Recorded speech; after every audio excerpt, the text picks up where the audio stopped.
What's up, everybody? Great to be here. We have a great guest today on the Sales Vitamin podcast. We are going to be talking with the author, Darrell Amy. His new book, The Revenue Growth Engine, How to Align Sales and Marketing to Accelerate Growth. I'm excited to have him. He's also the co-host of the Selling from the Heart podcast with Larry Levine. He's been in the business 25 years as a professional salesperson, and he's going to be dishing out a ton of sales vitamins today. Darrell, we are so excited to have you. Thanks for having me, John. It's great to be here. Man, right off the bat, I just kind of wanted to talk about, the whole idea behind the book. I've done some research on it, and, you're aligning the sales and marketing. And how did this all come about? And how long of a process has this been for you? I know it's already a best-selling book, so that's a cool deal in itself. So, For sure. but how did this come about? This book in itself. Well, so I was getting ready to speak at a conference last year, and in the conference, about half the room was marketing professionals, and about half the room was sales leaders. And I've spent my career in both. Out of university, I went straight into the sales profession, absolutely a sales junkie, love sales. It was about 17 years ago when I actually started my own business doing sales training. My very first client came to me and said, "Hey, Darrell, everything you taught our sales team about this selling model is fantastic, but our marketing doesn't say anything about that. And we need a website. Do you build websites?" So being my first client, I kind of reached back to, I said, "Yes, sir, we build websites." I pulled my marketing degree out of my hip pocket, dusted it off. And so I've been on this journey over the last 17 years, John, which has been really an interesting journey where I've had one foot in the sales space, and I've had the privilege of training thousands now of salespeople in the technology space. But at the same time, I've also had a foot in the marketing world, which has been a wild journey. I've owned a 7-figure agency in the marketing world now, and that's coming on 17 years. And so I've seen that whole evolution of what's going on in marketing. And so anyhow, I land at this conference, and the marketing people are just gaga about the latest gadgets and strategies and shiny objects, which is great. And I'm a bit of a closet nerd, or my wife might say not so much a closet nerd, just a nerd. So I love all that stuff. And at the same time, I could see the sales leaders are in the rooms with their arms folded going, "Come on, man, really? We just want some leads. All the leads you give us are garbage, and the sales or the marketing people are looking back going, "You just don't get it." And in the back of the room, there's a couple business owners. They're drinking their coffee, and I can see they're rolling their eyes looking at this going, "Can't y'all just figure this out?" And that was, as I was preparing for that conference, I realized, the goal here, and I think this is instructive for salespeople and marketing people as well, is the goal at the end of the day. Stephen Covey said, begin with the end in mind. And when you begin with the end in mind, good things happen. Well, what is the end that we have in mind? And if you think about it from a sales perspective, we're here to generate revenue, right? We want to generate revenue. Revenue equals gross profit equals commissions, and lots of good things happen from that. And so what I began to realize as I was looking at that big room was, if we get everybody focused on revenue as the goal and how we drive that revenue, then we can get people together on the same page. And in terms of the listeners, once again, I'm a sales junkie, and on Selling from the Heart, you talked to my friend Larry earlier in an earlier episode. We are passionate about helping salespeople succeed by leveraging authenticity. And what I've noticed with salespeople is, we got to remember at the end of the day, what we're trying to do is drive revenue. And we got a lot of ideas on how to do that. But that's where the book came from, is just going, how do we get, marketing and sales aligned? One thing I saw that was interesting to me was you talk about two things. You either got the new revenue that you go get, or the cross-selling of your current customer base. And I really think that is kind of how prospecting goes. So talk about that a little bit. I thought you really key on that in your book, and I thought that's interesting. Well, this was my lights on moment. And, I always, when I do sales training, I always say, how many of you like making money, right? Everyone likes to make money. Well, and if I'm going to get up in the morning, if I'm going to shower, shave, and put on a suit and get on Zoom now, which is what we do, right? Yeah. I want to make some money. So how do you make money? Well, what I realized is if you boil it all down to its most basic level, and this is something I think as all salespeople we should pay attention to, there are really only two ways to make money, or in this case, we'd say there's two ways to generate revenue. And what I'm about to say is going to sound really simple, but it's actually very profound. There are two ways are easy. We get more net new clients, right? We go grab some new logos, Yeah. or we sell more to our current clients. Now, here's what I realized, John, and this is where I got really excited, is most people in most companies, by the way, are good at one or the other. I go into a lot of companies. I've been involved in many sales teams that are really good at getting net new business. It reminds me of a story. I was down in South Florida working with a client. We were getting ready to launch a revenue growth workshop. And so I get to conduct these revenue growth workshops all over the country and all different kinds of businesses. So we go in, we're getting ready to conduct the revenue growth workshop. Like all good workshops, I say, why are you here? Why are we here? And they said, we want to grow net new business. And I said, great. What's your goal? And they said, well, we'd like to hit a steady 10% year over year growth in net new business. Good. What did you do last year? 9.8%. I started laughing. I said, well, why am I here? We had a good chuckle. It sounds like, you guys keep doing what you're doing. Good job, right? Yeah. But then we looked at the other side of revenue growth. And I said, well, what about cross-selling more to your existing clients? And this particular company is a technology company. They'd invested hundreds of thousands, maybe even more than that, in a whole new line of offering of software and professional services that they wanted to sell to their client base.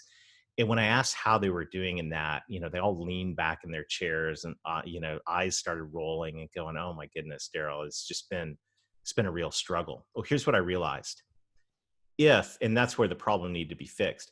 If you can grow 10% year over year in net new, and simultaneously grow 10% year over year in cross-sell revenue, or we'd measure revenue per client, you can actually double your revenue in less than 4 years. Wow.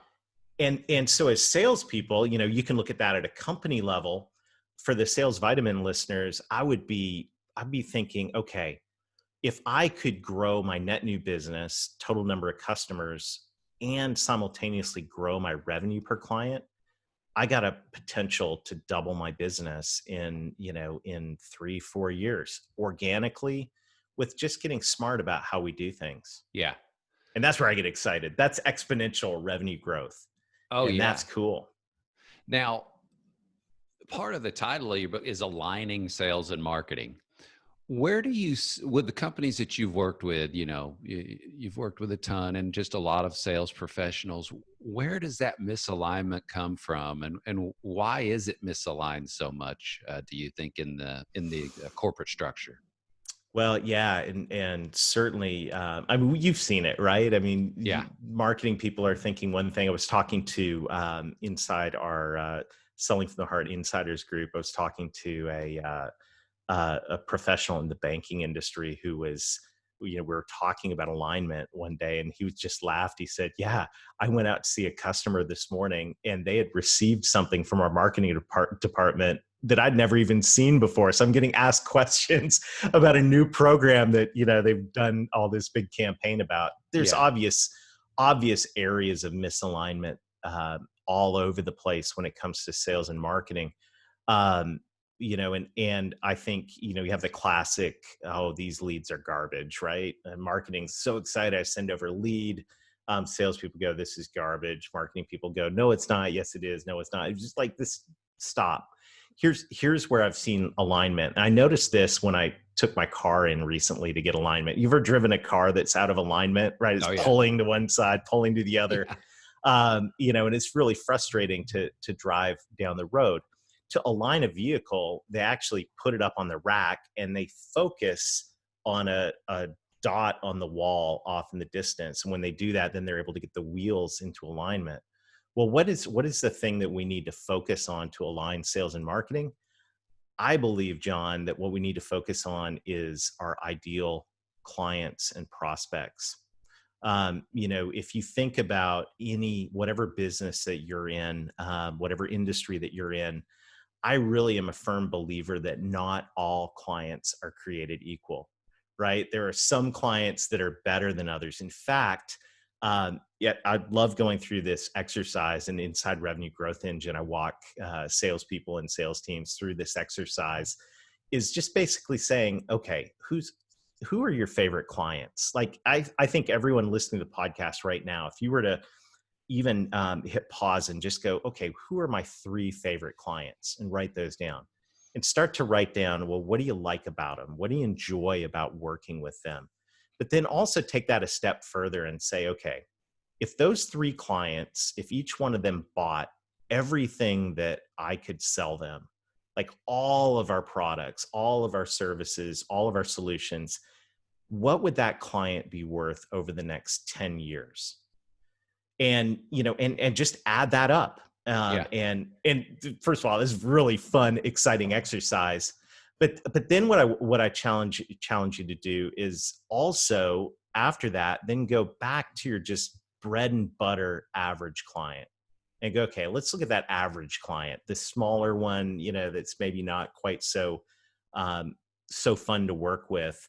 The ones that are kind of our safety blanket, right? The bread and butter up and down the street, client. What's that client worth over 10 years? And I'll tell you what, John, I've done this exercise with companies across multiple industries and different markets, different size companies. And without fail, those favorite clients, I call them ideal clients, they usually end up having 20 to 30 times the revenue potential of an bread and butter type client. Wow. And that's where, if you're going to grow, whether you're listening as a sales professional or you lead a sales team or own a company, if you're going to grow, the smart way to grow is by looking at, what can I do to get more of these ideal clients? And how can I set my company up? How can I set up my approach?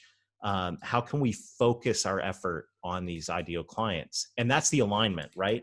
Yeah. Now the focus, we're not talking about sales, we're not talking about marketing, we're talking about together, how do we get more ideal clients on board? And that, talk about an accelerator in revenue growth. That's where it gets really, really exciting. Are you working with a lot of, for lack of a, I'm in the transportation industry, the equipment leasing industry, very much a outside sales profession. Whereas, Larry Levine, the copier industry, also very outside B2B, but you'd probably do a lot of work with the SaaS industry and the B2B inside sales. Do you see a difference in the type of model, the revenue growth engine in those? Do you have to tweak anything, or is your stuff pretty much good for all industries? Well, just to set the record straight, I'm an outside sales guy myself. So I've been involved in that, in the B2B space is my specialty, and selling technology into that space. So, but what I have noticed is the principles that we've talked about so far in terms of driving revenue by net new and cross sell, as well as focusing on ideal clients. Those principles work from small business all the way up to enterprise. And it's been interesting. Over the last couple of years, I redesigned the sales training for an enterprise company, and we used the exact same principles that I used last week with a small business that is scaling up from one salesperson. They're building a team, and so the principles are very, very similar in all of it. And that's been interesting to me, because I'm like you, I'm a B2B sales guy, used to working with VPs of sales and, in medium-sized organizations in selling leased equipment and software and all of that. But these principles are applicable to companies and salespeople. And across multiple industries and multiple size organizations. If you can drive more net new and cross sell simultaneously and put the processes in place to do that, you can grow your revenue exponentially. And that gets exciting to me. Oh, yeah. What do you see, Darrell, that's lacking from a sales training standpoint when you go into these organizations or even when you're working with an individual? Because before we get to that revenue growth engine Mm-hmm. side, you've got to have the sales skills either on the individual level or training it. What do you think's lacking right now that you see in the organizations that you actually work with? Yeah, I think, well, first of all, John, that's one of my favorite questions. And I think because it's an easy question to me. Yeah. The thing that's lacking the most is business acumen, Okay. is understanding the client's business. And in Revenue Growth Engine, I tell the story of Theodore Levitt. Theodore Levitt was what many would consider the father of modern marketing. He was a Harvard Business School professor, and he used to walk into his class on day one, and he would hold up a drill bit, like from your electric drill, right? He'd hold up a 1/4-inch drill bit, and he would say, nobody in the history of Home Depot, Lowe's, insert hardware store here, has ever purchased a drill bit. What they bought was the hole. It just so happened you need a drill bit to get a hole, Right. right? Yeah. Seth Godin, who's one of my favorite marketing authors, took it even further. He said, well, they didn't really want the hole. They wanted to be able to hang the thing on the wall. So when their Yeah. friends came into their office, blah, blah, blah. But really what we've got to remember, I think, and this is so critical for salespeople, buyers don't buy products. They buy the outcomes those products deliver.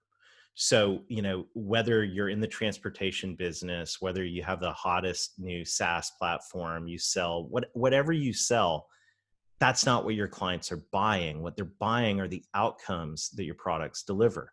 And so I believe, John, that one of the best, highest leverage, most important things sales professionals can do right now is to up their game in business acumen, specifically understanding the business of their clients and what challenges they're facing and what outcomes they want. And those outcomes have shifted dramatically in the last 4 months, right? Right. I saw a really interesting report from Gartner. They were asking, just doing their survey, their amazing survey research. And basically, to sum it all up, what they found was the outcomes that clients wanted before the COVID crisis were things like efficiency, productivity, those types of things. The outcomes that a lot of clients in a lot of industries want right now is resiliency and redundancy and those types of things. Yeah. And so you may be selling the exact same product you were selling 4 months ago, but the outcomes you're selling are different. And this is really, really critical, I think, for sales professionals uh, to strongly consider is, what are my clients actually buying, and how can I talk about that rather than the product itself? Yeah. So you almost have to unteach some things that some people have learned when you come in. I mean, when you're talking about looking at outcomes, because it seems from a corporate standpoint, and then I've been there, you get taught the product. You get taught, here's what this copier does. Here's why it's so Yes. much better, or Yep. here's why this truck is so much better, Right. rather than here's what it does and here's the impact it has on your business. Yeah, it truly, I mean, it really is flipping things upside down. I'm a huge fan of Challenger and Challenger Sale, and we got to talk to Brent Adamson on the Song from the Heart podcast recently, which was just a totally cool episode. It's going to come out later this summer. Yeah. And when I got done with that conversation, what it reminded me of is the fact that if I don't understand your business, I can't challenge you, right? If I don't like, I need to understand my product. I need to be very, very fluent in, my industry, but I also need that same level of effort made to understand your business and your challenges. Otherwise I can't challenge you. I don't Yeah. have any ground to stand on. So, For salespeople right now, I think one of the best things you can do, especially, obviously if you're brand new, you've got to learn sales techniques and you got to learn the product. But for those of us who are maturing in our career, how many times, even though how many times do you need to read How to Master the Art of Selling? I mean, how many, no disrespect to Tom Hopkins, but, we memorized that book. Now the books we need to pick up are books on business, Right. pick up Good to Great, pick up Traction, pick up business books that are going to give you insight and ideas to be able to bring to your clients, so that, you can talk about those outcomes. Yeah. And if you do that, you're going to shine like a star in a pool full of product focused salespeople. Tell the listeners about the masterclass.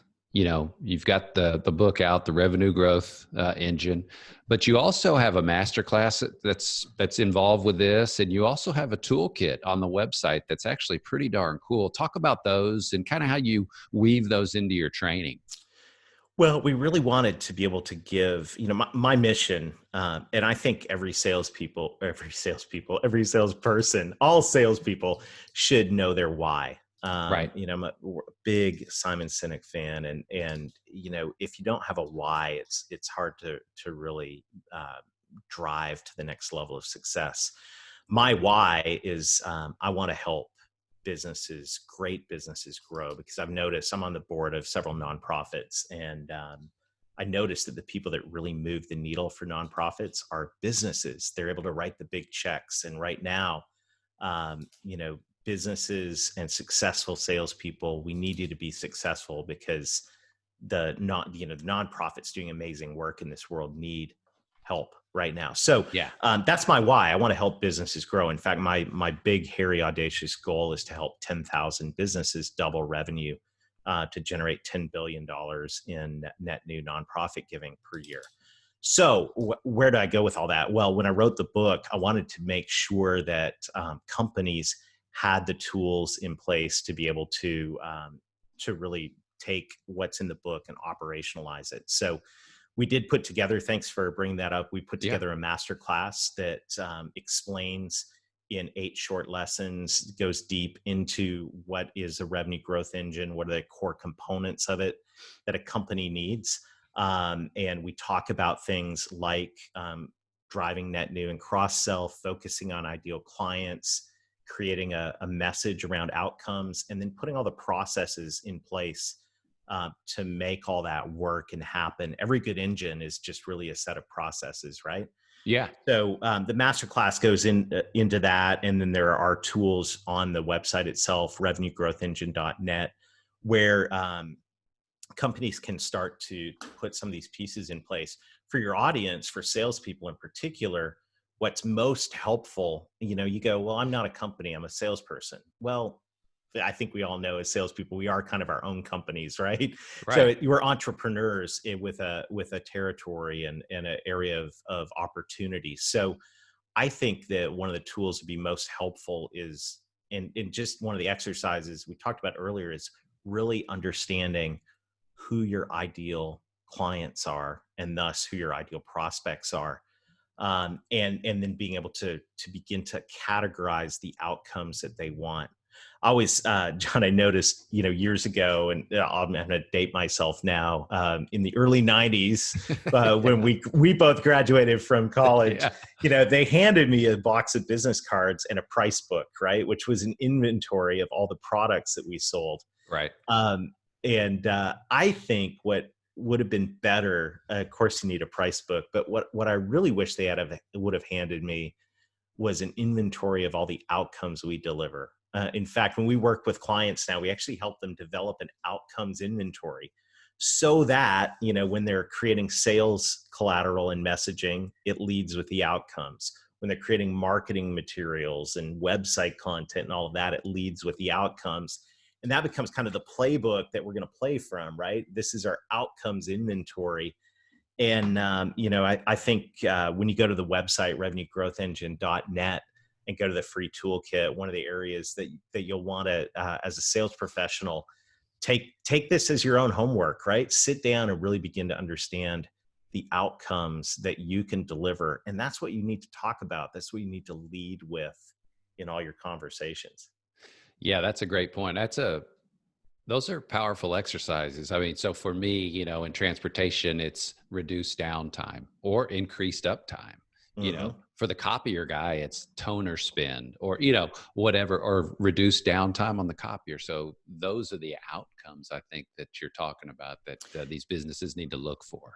Yeah, and I want to challenge you though, if I can challenge you and push back just a little bit Yeah. more, is we've got to get a little deeper than that. And that's, I think a lot of times as salespeople and marketing professionals, we're guilty of just kind of saying reduce downtime. Right. Right.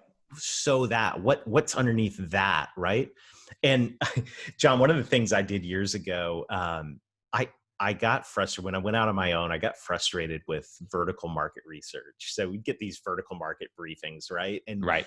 you could tell that all that was done to create this was somebody took the product and put it in a blender with a bunch of buzzwords from insert vertical market here and Yeah. created a brochure. It was useless, right? So I said, we got to get better at understanding these markets. So I actually went out, I started interviewing current clients and even just friends.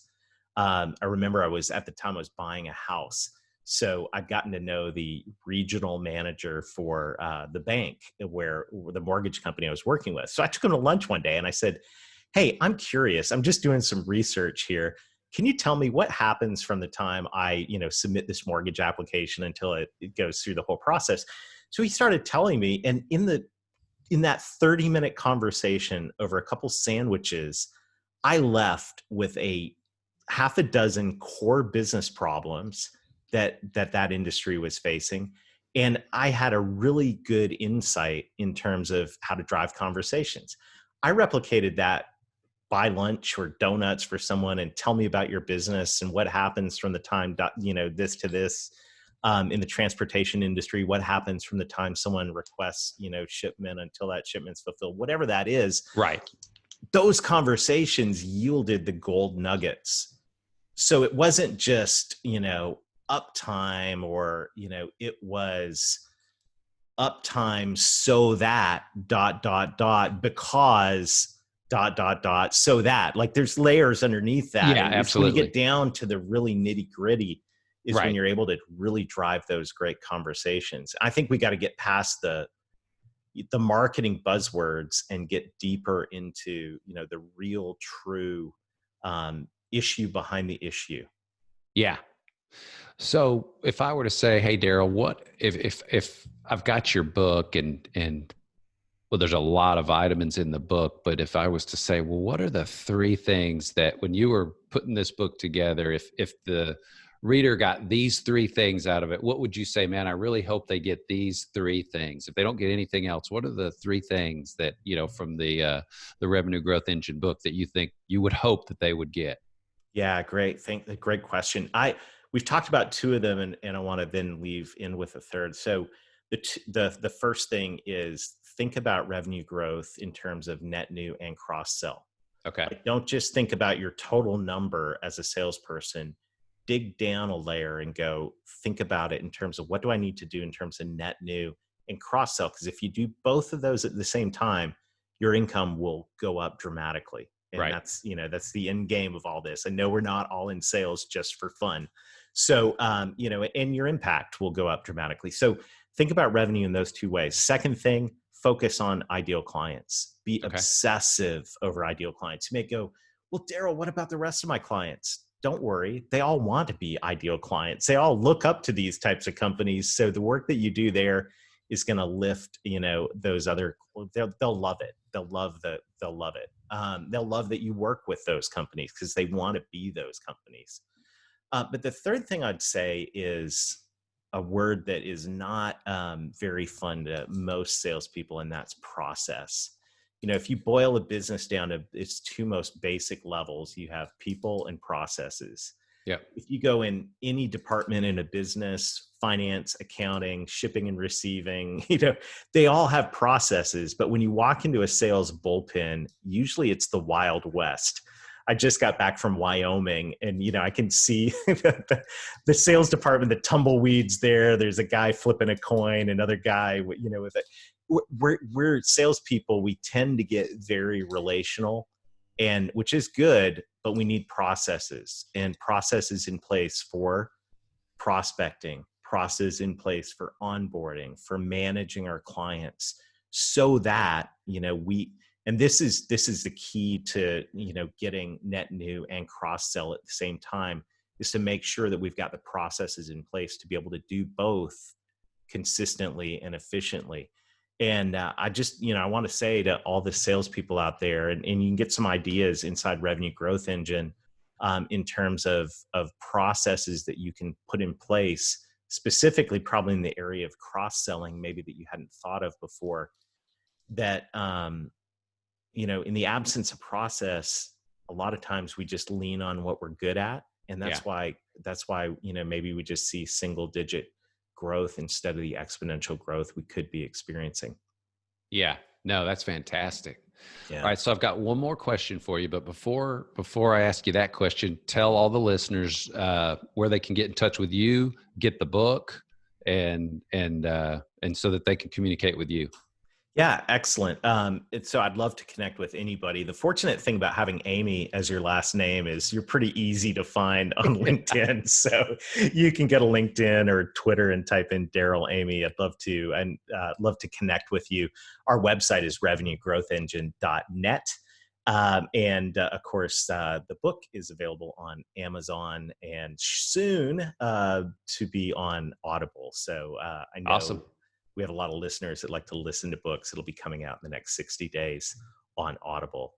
Okay, that's great. And I've been to the website. The website's fantastic. Very easy, user-friendly, lots of pictures, lots of good stuff. So hey, I'm a recovering sales guy myself, so it's good. Yeah. I'm down to therapy twice a week. It's going pretty well. And you can also sign up for the masterclass there. Those tools are there, all of that stuff. So spend some time. So the last question for you is not necessarily about the book, but if you have one sales vitamin to leave our listeners with from a sales development standpoint, what's that one sales vitamin you're going to give them today? And you've only got one, so that you can help them improve. What is that?